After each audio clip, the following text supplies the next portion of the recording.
Today's speaker, Pat McCabe G. I'm privileged to get this opportunity to introduce Madam here.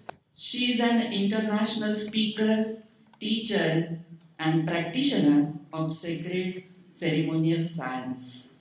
She is a frequent teacher in Scumber College in England, a frequent contributor to the National Bioneers Conference in the United States, as well as being an active participant in indigenous peoples' gatherings worldwide, most recently in Chile, Portugal, England. She is presently convening global healing ceremonies to address key points in humanity's history, which have been described as archetypal foundings of humanity. Madam, I request you to present your scholarly thoughts. So I want to say good afternoon, relatives. It's an honor for me to be here at this conference, the ICCS conference, again this time. It's also an honor for me to be given this space to speak to you. There's a lot of wisdom here. There's a lot of beauty here. There's a lot of experience and knowledge in this room. So again, very, very proud and very pleased to have this opportunity to speak to you. And what helps me to understand exactly what needs to be said at this time is through song. So I'm going to start with a song.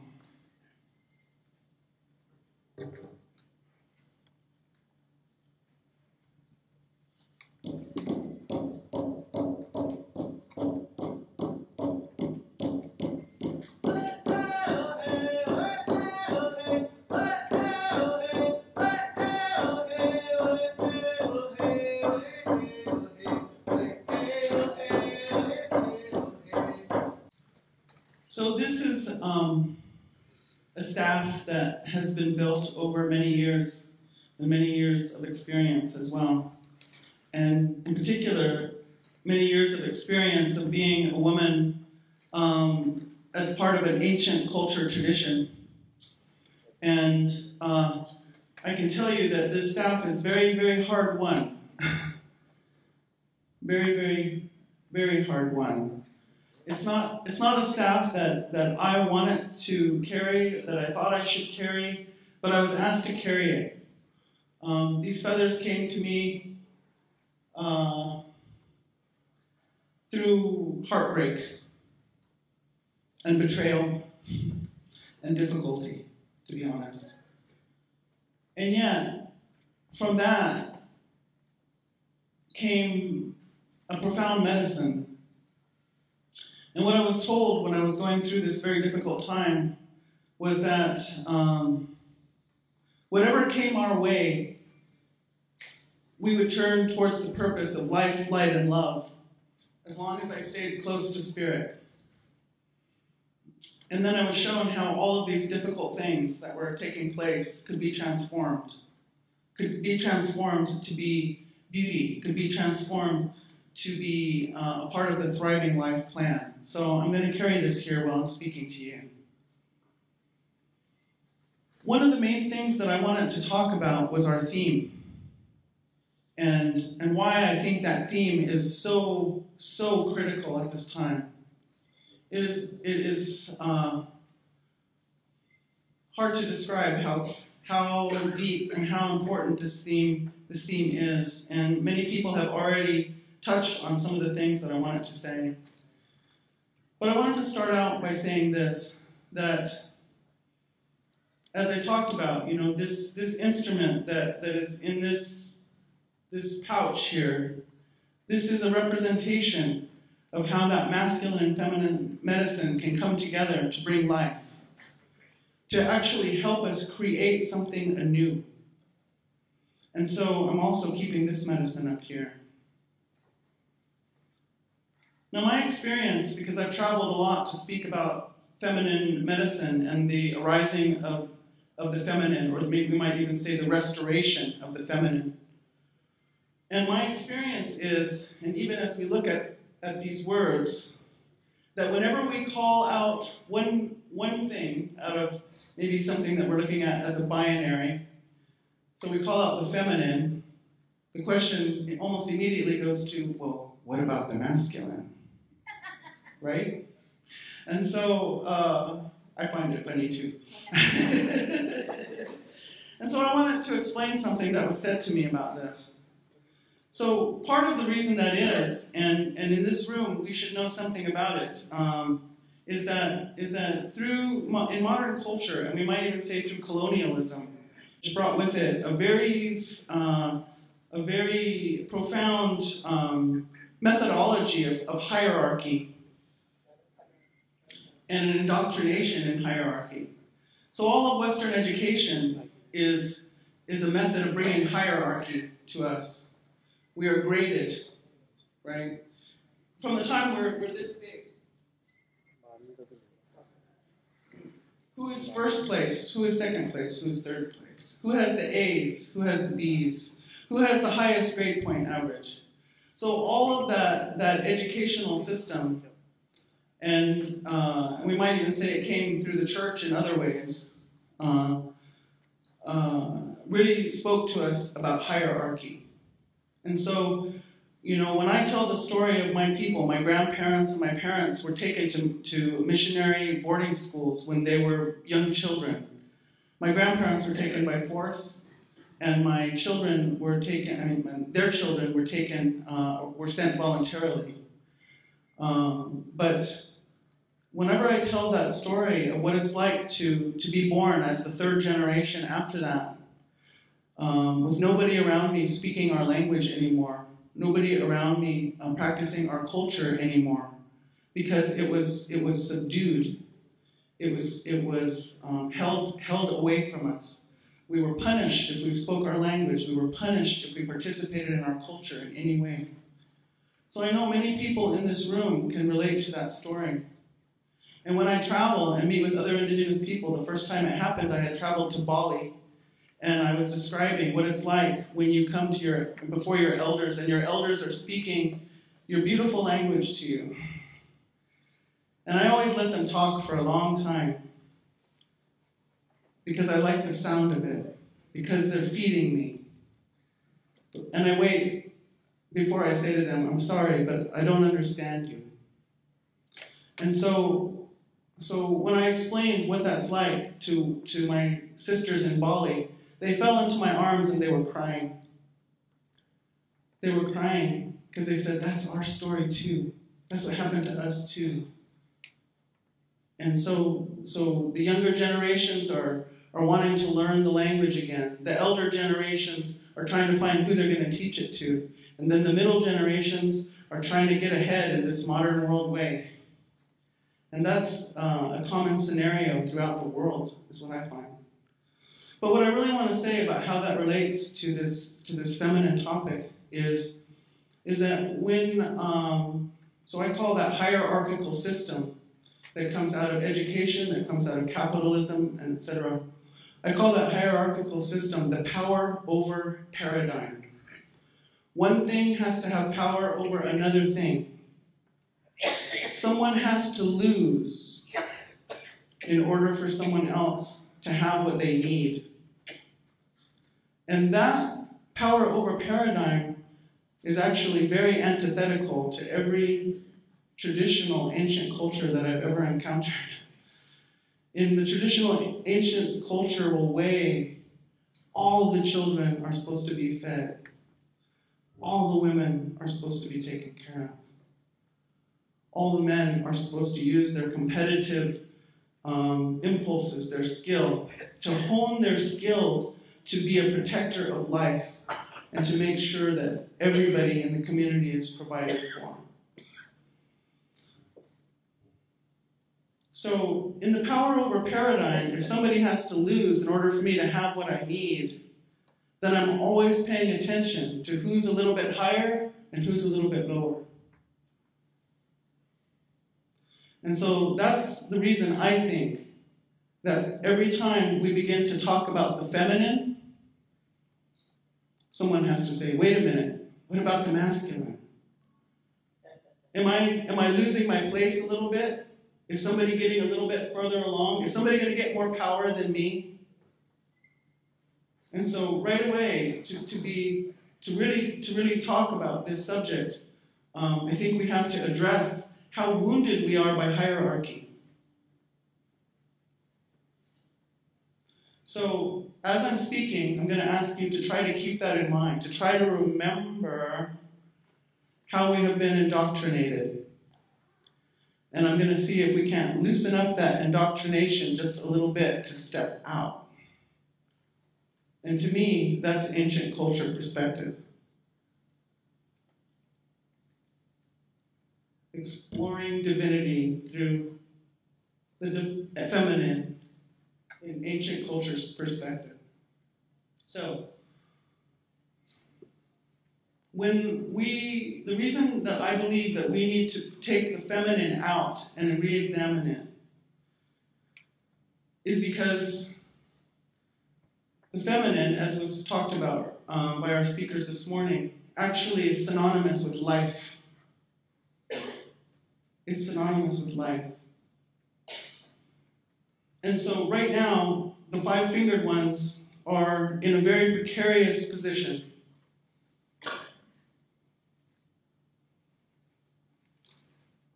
If we look outside, and especially here on this beautiful grounds, what we'll notice is every single thing outside there is doing one thing.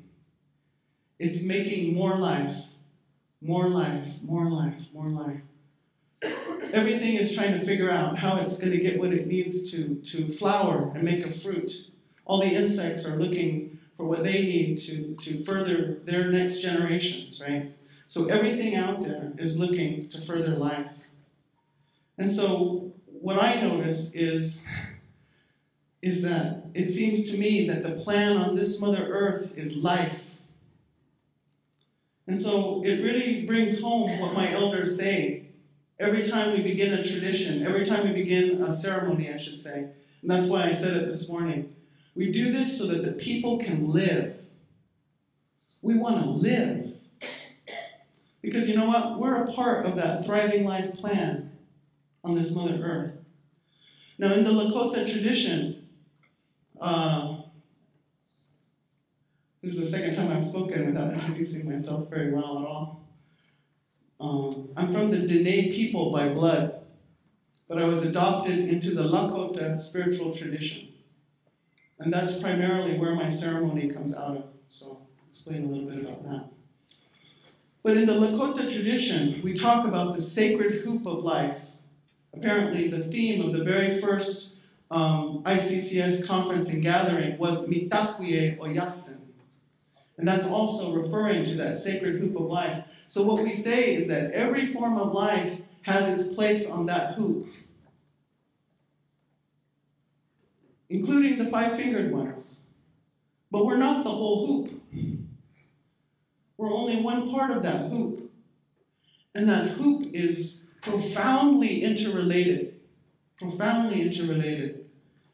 And so what I was shown in vision, in ceremony, was that if one part of the hoop, if one member of that hoop doesn't uphold their part, the integrity of the hoop begins to fail.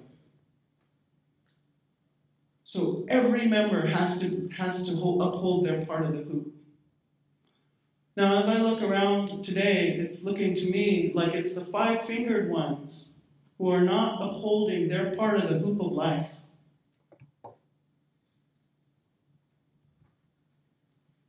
And that should give us pause. Many people said to me this morning, "That was so beautiful how simple you spoke and how you referred to the earth." And my answer to that would be, yes. Yes, I'm speaking about the earth. Because no matter how far this one up here wants to spin and spin and spin and spin, the fact is that This Mother Earth is the one that's going to give us everything we need to take care of everyone we love. There's no getting around it. There is no mathematical equation that's going to get us around that. There's no spiritual evolution of ritual or practice or stories. My people have very elaborate spiritual understanding as well, but that alone won't help us bypass the fact that we all live by water, we all live by air, we all live by earth, we all live by fire. Nobody can get around that.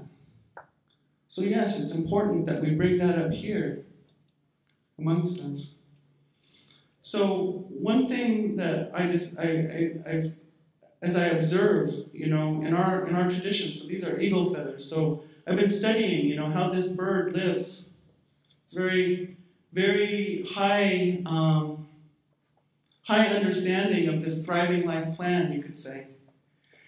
And so we study our relatives, the flying ones, the swimming ones, creepy crawling ones, four-legged ones, because they have a perfect understanding of how you live on this Mother Earth. I have an author friend, and he says, we watch the impeccable way in which they conduct their lives. And so what I get out of that is that all of these beings, they have a perfect design for thriving life. The way the eagle lives is perfect, and it upholds its part of the hoop. So what I say for us also is we were given a place. It's a very high, high honor to be given a place on this sacred hoop of life. And each indigenous culture has a deep understanding of how to uphold the five-fingered one's part of the hoop. And they get that instruction from the place where they live. That's why we're called indigenous people, because we are of place. And so we also develop a perfect relationship with that place. And that place begins to inform us. That place gives us our language. That place gives us our ceremony. That place gives us our songs. And so we begin to live in this perfect harmony of place, right? And so what I say is that human beings also have a perfect design for thriving life. And so my scientific inquiry, if you will, is to ask, how am I working with my design, and how am I working against my design for thriving life? Well, what I can tell you is that I came here as an indigenous woman. So that's what I have to ask. What does it mean to come here as an indigenous woman? What does it mean to come here as the embodied divine feminine? And what I know about it from my own culture is that what my culture says, and what I bet cultures in this room have to say, is that there is a spiritual capacity that is given to the woman based on her biology. So if we are here to enact our thriving life design, that means our biology is designed for it. Our biology is designed to have thriving life. So I don't have to look too far. I can go right to my own biology to begin to understand some of what is true about my perfect design for thriving life. Now, what I know from practicing my tradition, and this has only been for about 25 years, because I told you what my family history is.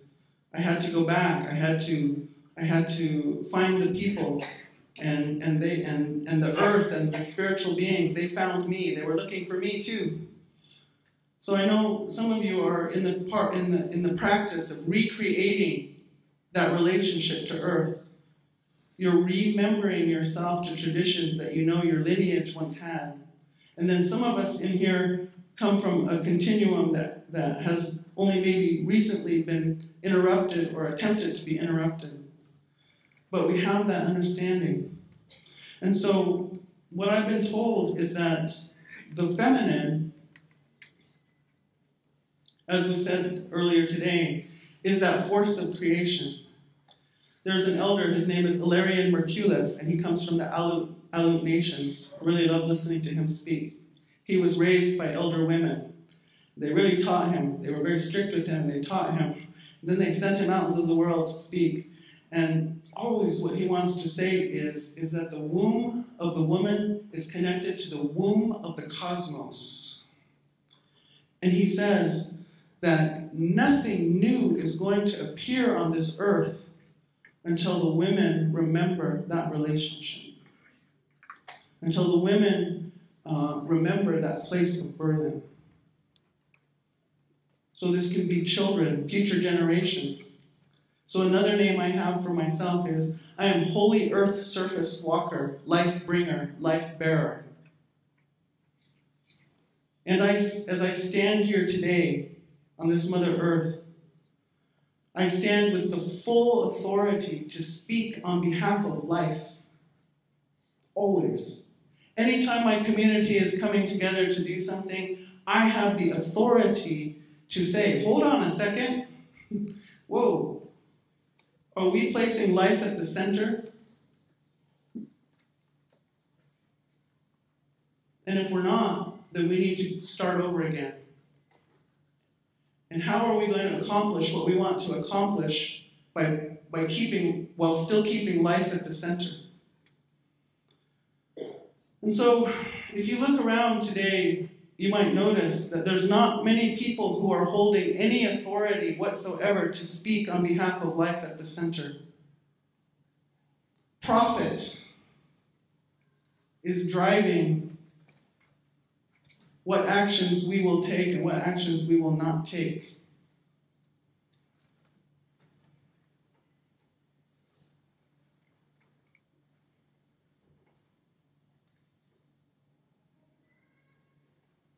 I think they attribute it to Chief Seattle, who said, one day they're going to find out they cannot eat money.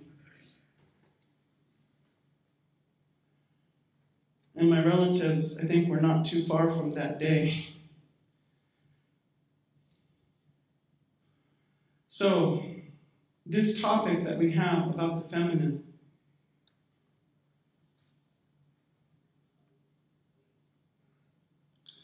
if we as a species, and this is collective, because remember, all the five-fingered ones have one part of that sacred hoop of life.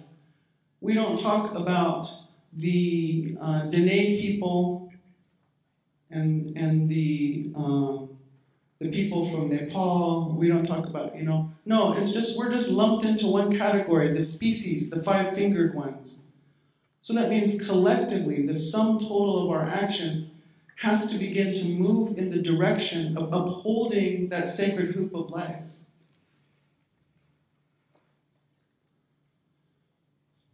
We have to birth our species anew. And so what has been said to me about that is that we have to heal a wound that is taking place at the core of our procreative ability. And that is understanding who we are as masculine and who we are as feminine. So this exploration, and looking back in particular to ancient culture, is absolutely crucial to the future.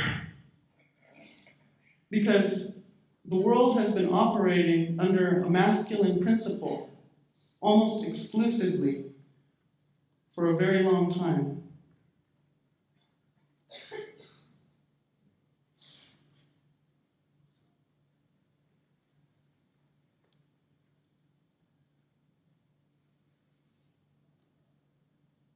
The masculine principle is a holy principle. The masculine principle is a sacred principle. But what I would say is the true sacred masculine itself has not been being enacted for quite some time either. What we're calling masculine is what we're actually calling patriarchy. And really, patriarchy does not refer to masculine medicine, feminine medicine, male or female. Patriarchy refers to what I spoke about first, which is that power over paradigm. That's not true masculine.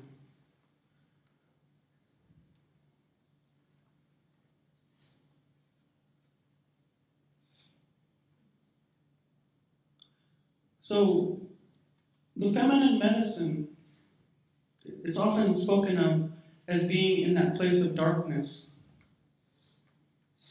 It goes inward.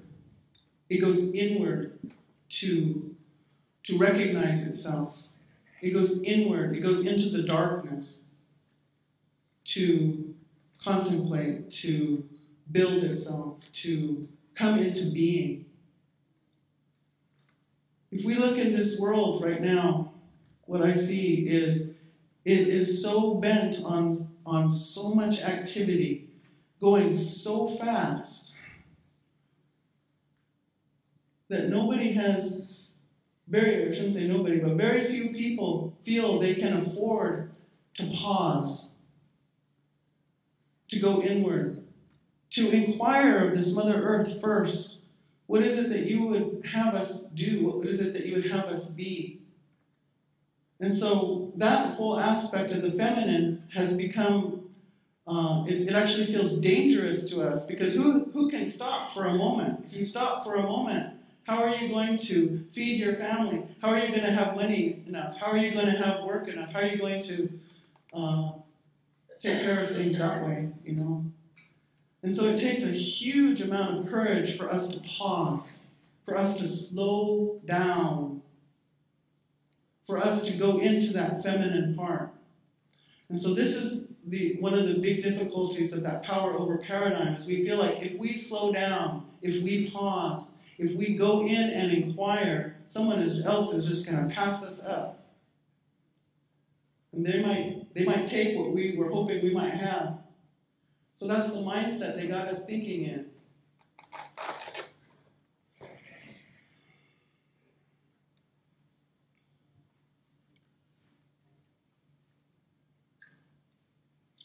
In my biography, I mentioned something about this archetypal wounding of humanity. I wanted to say a few words about it. So first I should say that in one of the elders of my tradition, my clan grandfather, he said that since I've been alive, we've moved from the 5th world to the 6th world. So maybe in your ancient understanding of history, you also have many worlds. Many cultures talk about how the 4th world was destroyed by flood, huh? And we have stories about how humanity, not all of humanity, but a small portion of humanity emerged to begin the next world, to try again. And we say that Dragonfly was the one who actually helped us emerge out of that flooded world. And we say that the reason that world was destroyed was because the men and the women believed that they could live without each other. And we're still working on that here in this world today. I say, if we're going to lose a world, can we at least come up with a different reason? You know, but we're still working on that. We're still working on that here. And so the other thing that my clan grandfather said was that we are to go through 12 worlds. 12 worlds. So this is a long story we're in the middle of. Very, very long.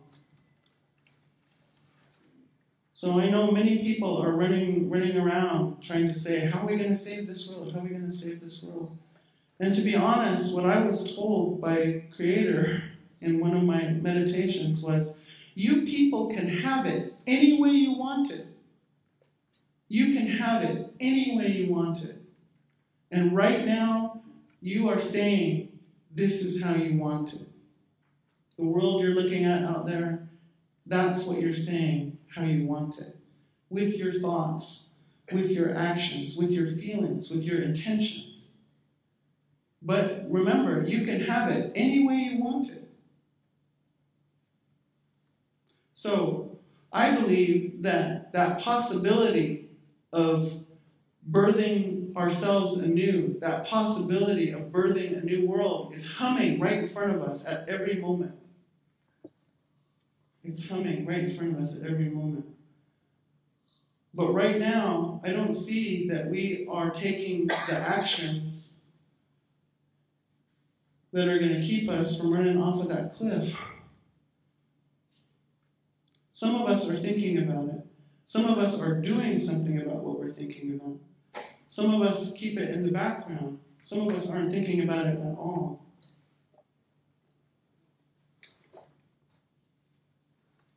And so my work is work that has been given to me through spiritual inquiry to say, how can we do the work that is needed to turn things around if need be, or even if we have to go and lose this world. I'm going to go ahead and say it. Even if we have to lose this world, what are the actions that we can take on behalf of our species to uphold the honor of our species that will bring us to a better place for the arising of the next world? I've never talked that way. But now it's been coming to me that way. So I know I need to finish here. We started a little bit late, but in 2014, I went to a gathering in Scotland at Findhorn, and it was called the New Story Summit. And the idea is that we as five-fingered ones, we're story-based beings. And so we're always running out of some story or another. And the interesting thing is when we don't have a narrative for something, it's like it's invisible to us, even though it's right in front of us. So right now, we don't really have much of a story of humanity's part in the Thriving Life plan. We forgot that story. But many of us sitting in this room are sitting with cultures that remember parts of that story. And that's what's so powerful about us coming together, is bringing back those pieces of that story to remember, to give us that narrative again, to understand, oh, that's right, we're thriving life, five-fingered beings, too. But at this gathering, we said, so this story that we're in isn't a very good one because it's leading towards death. So what we need is a new story, we said. So we invited 52 countries to come together, people of all walks of life, and we thought maybe if we got us all together, we would know what are the parts that should be a part of this new story. And it was total chaos. A beautiful chaos. But what I was told in the middle of that chaos about this story making was, I was told that, you know what, it would be better to go back and retell the old story rather than try to create a new story from this moment into the future. It would be better to go back and retell the old story. And if we go back and retell the old story, it will automatically change the trajectory into the future. Wow. And that's not a logic I've heard very much on a global scale. But when I really think about it, I know that some of my own healing work required that, right? I had to go back into the dark place of what happened, something traumatic, some kind of wounding that I took on, and I had to address it in a certain way. And if I could be successful at addressing that, my whole life took a different direction. So what they're saying is that this applies to us globally. So the very first place that they presented me with, and they called it an archetypal wounding of humanity. The place that they started with me was they said, you need to go back and take a look at and address what is known as the witch hunts in Europe.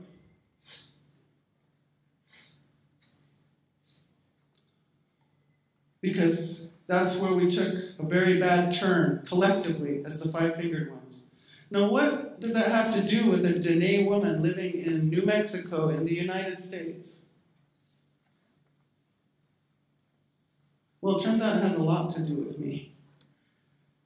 Because even though that wasn't the beginning of the persecution of the feminine on this Mother Earth, that had been going on in different places over time. If we look at history, we can see that. But they say that that's when things really, really picked up momentum. And with the breaking down of the circle way that had existed in Europe, I call that circle way, the indigenous way. With the breaking down of that, those who were wanting to perpetuate science as being the be-all and end-all, we can figure it all out if we just look hard enough, we can know everything. And also capitalism. Those things were beginning to arise. And those things don't support the notion of having relationship with anything other than human. And those things don't support the idea that all the children have to be fed. And that's the way of the circle. So those people who were practicing those understandings of the generosity, of receiving the generosity of the Mother Earth and spreading it around by imitating our Mother, who gives us everything, everything. She doesn't charge us for it. She gives it to us. And we, if we have that feeling of love, care, gratitude, and honor, we give back to her. But the truth is, she doesn't ask for it. She has a fearless generosity. And so when we mimicked her and gave to everybody, that's how we lived. And that's how the life went in Europe as well. And so what was said is that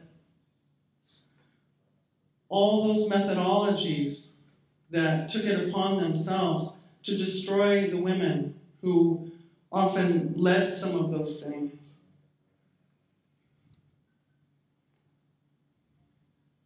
And it wasn't just the women, because there were men who were desperate to protect the women, and they were destroyed also. But when that breakdown occurred, the people there developed methodologies of how to break down that kind of culture, how to break down that way of thinking, and how to instill a very deep fear into the people.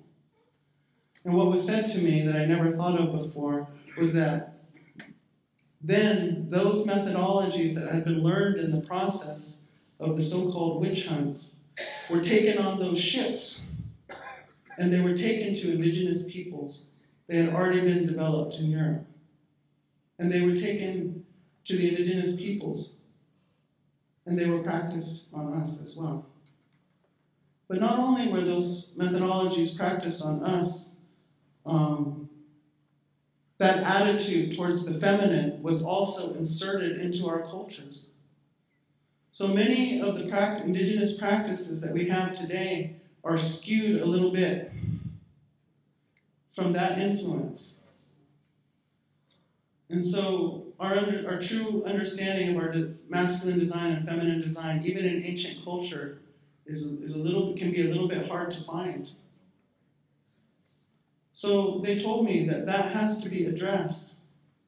And they told me that the way to do that would be to go back into my own lineage until I came to the place in time where I could really feel the way that my people lived the truth of who the woman is to creation and who creation is to the woman. And our speaker earlier, our mother here from India, was talking about that ancient way, that primal created medicine of the feminine and how she moves and how she works. So that's what they were talking about. If we could remember who the woman is to creation and who creation is to the woman, and if we could bring women from all parts of the world and have them tell the stories that they tell to the young woman when she's coming of age after her first moon time, if we could do that, we would change that vibration. Change the vibration of what took place in Europe. So I'll say it to you this way. They said, all healing is the truth. And that means all disease is a lie. Some part of you is believing a lie, body, mind, heart, or spirit. And so they said, all the healer does is hold the truth firmly within themselves. And then they're able to communicate truth to the person with the disease in a way that they can understand. And it's so clear to the person with the disease that even when the healer is not present, that person can begin to repeat the truth to themselves. And it's so clear that that lie that they were believing begins to vibrate at the vibration of truth. And when that happens, when the lie begins to vibrate at the vibration of truth, then we have healing. I said, wow, I've never heard that before. Makes total sense. So they said, you of indigenous culture, gather the women, take them to Europe, and tell those stories of truth, one after another. And you might have to do it for a few days, they said. But pretty soon, you're going to corroborate the truth from all parts of the Mother Earth until it's undeniable, it's clear. And after you've done that, all of that vibration of the deception, of the ignorance, of the misunderstanding that arose during the witch hunts, all that is going to begin to vibrate at the vibration of truth, and that's going to change the trajectory into the future. And so we did that. We did exactly that in 2016. We went to England and Spain and France and Italy and Germany with women from all over the world. Now there are women all over the world who've been doing many, many actions. There's moon dancing going on. There's, it's too many to name. We have tree sisters. We have, all these women have been doing this work. So I'm not going to say that particular piece was the only thing, but I know that piece that was given to me by my willingness to be still, by my willingness to listen deeply to the Mother Earth, by my willingness to enact my spiritual capacity that my biology gives to me, that I was able to hear that possibility, to enact it. And so today, as I'm watching this Me Too movement, I'm saying, hey now, that's something new that's come onto this Mother Earth. It's not coming through any institution. It's not coming through any government entity. It's arising out of the cracks of the asphalt, just like the Mother Earth does. But yet it is affecting change in every human arena right now. To me, that is that feminine medicine in action in the world today. Things are going to have to change now about how that feminine medicine is treated. Our elder sister earlier today was talking, how can that holy earth surface walker, life bringer, life bearer ever even be thought to be disrespected if she is life herself? So I need to conclude here.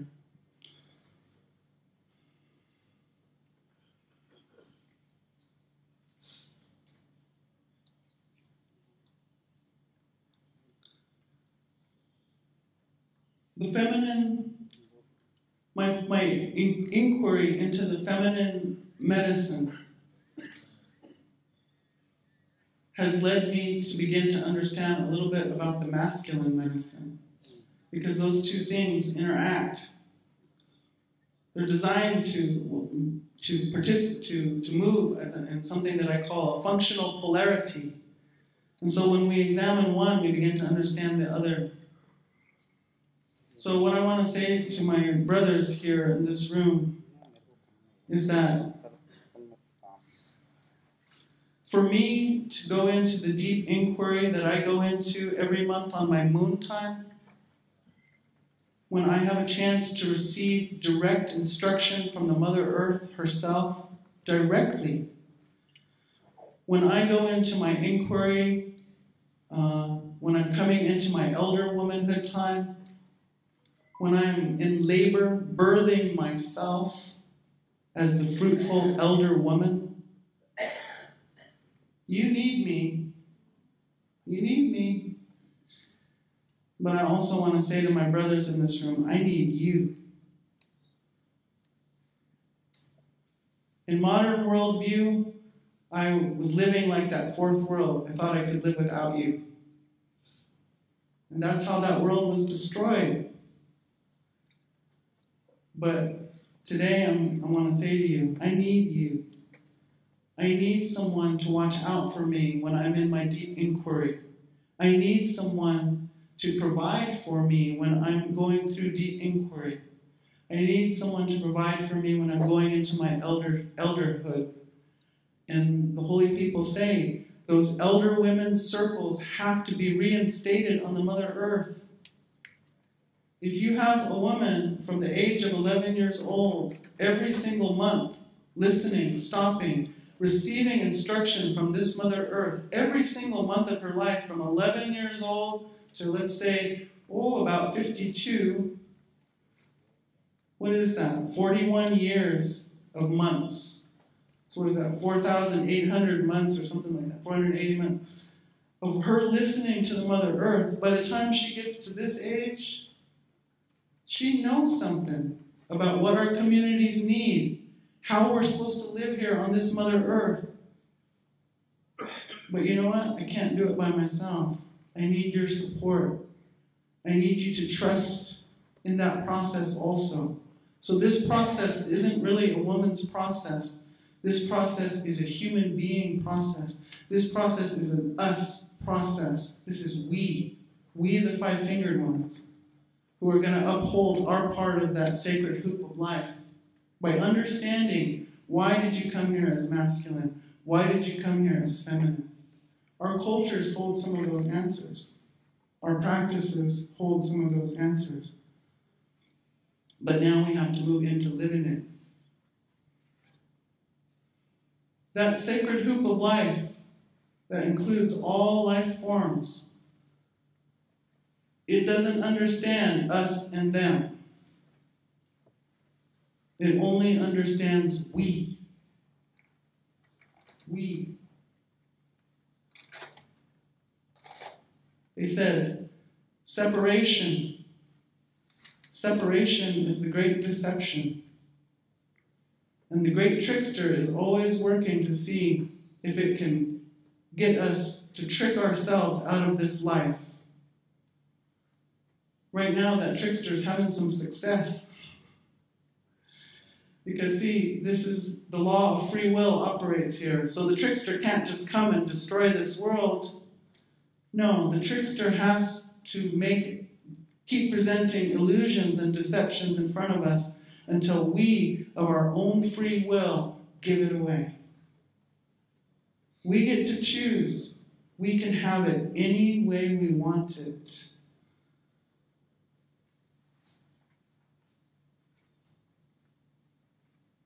People talk about their truth. I have my truth, you have your truth. But the truth is, we can't accommodate everybody's truth and still have life here. My truth is I need to make $1 billion before I die. Maybe, maybe not. Not if it means that you're not putting life at the center. That truth won't hold and still let you live. So together, as masculine and feminine, we have to learn how to support each other in making every one of our decisions place that truth at the center of all things. Every single time. My clan grandfather said, and it really surprised me, he said, it's time for the women to lead. And I've actually heard it from some of the people of the Sierra Nevadas. They came to visit us. And they said, to the women we say, you must move and speak and act with the authority of the mother. Which mother? The big mother. And so this means a shift for everybody. Even as we were doing that ceremony this morning, right? I was feeling that masculine and feminine shift. I was asked to lead that ceremony. So that in itself might be new for some people to watch. It's I've been doing it a little bit, but it's still kind of new for me. So when the men already had the fire formed, I didn't know whether I should say, hey, should we rebuild that or not? So I'm learning how to move and how to be in that authority. So sometimes it might look a little awkward because I have to learn how to do it. Is it going to stay that way forever? Are we talking about having queens instead of kings? No. But what the holy people have said to me is it has to be rebalanced. We have to learn to acknowledge that feminine aspect again because it has been ignored entirely. So for a bit, we might be bringing that back in. So my relatives, I just want to say that I'm very proud to be here. I'm very proud of this theme. This is my life's work right now, is pulling out of that darkness, pulling out of that cosmic womb what I can to heal what we can heal. I think maybe the reason they said, don't try to tell a new story from this point forward. You guys don't have the skills for that. Look at you. You don't have the skills for that.